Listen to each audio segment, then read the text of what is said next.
Hello viewers and welcome back, and in this video and the next couple of videos I'm going to highlight some of the things that I don't want to see in the next Forza Motorsport game.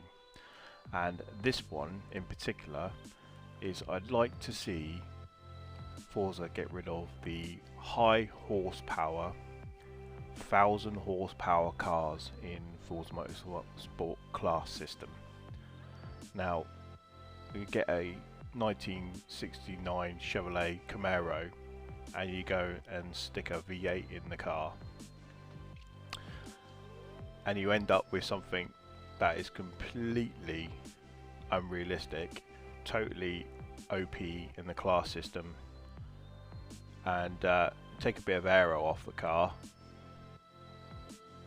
and you end up with something that is quite low in class but so high powered, so uncontrollable, that you end up with something that's completely OP on tracks like Daytona, Le Mans, and nothing else comes close. No, all the other cars just become redundant in that nature. Now, one of the things that Forza did do is they brought in divisions in, and although the system wasn't quite right, they did, however, bring in horsepower restrictions and wheel restrictions, and this is something that maybe the class system needs. So each class maybe could have a horsepower restriction, and maybe in private lobbies and that you can have these types of cars, but in a sort of competitive natured public lobby they could have a restriction on the class system. They can make sure that each car has a certain weight and a certain horsepower, so all cars are roughly competitive with each other. Now, maybe one of the solutions is not to have so many cars like we used to have.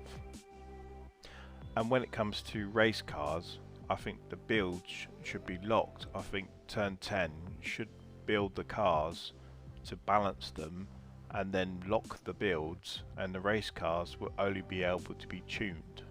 And I think that would actually make all the cars a little bit more competitive.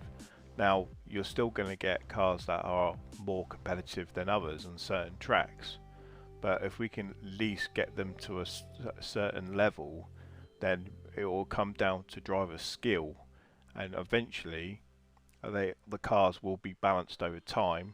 You'll be able to give feedback to Turn 10 and say, look, this car's really OP, and then maybe they'll do a content update and they'll change the settings of that car. But giving people that want to run private lobbies a way of increasing and decreasing handicaps so they can use them for league racing and communities. Anyway, that's all. Thanks for watching, and don't forget to hit that like and subscribe. Bye.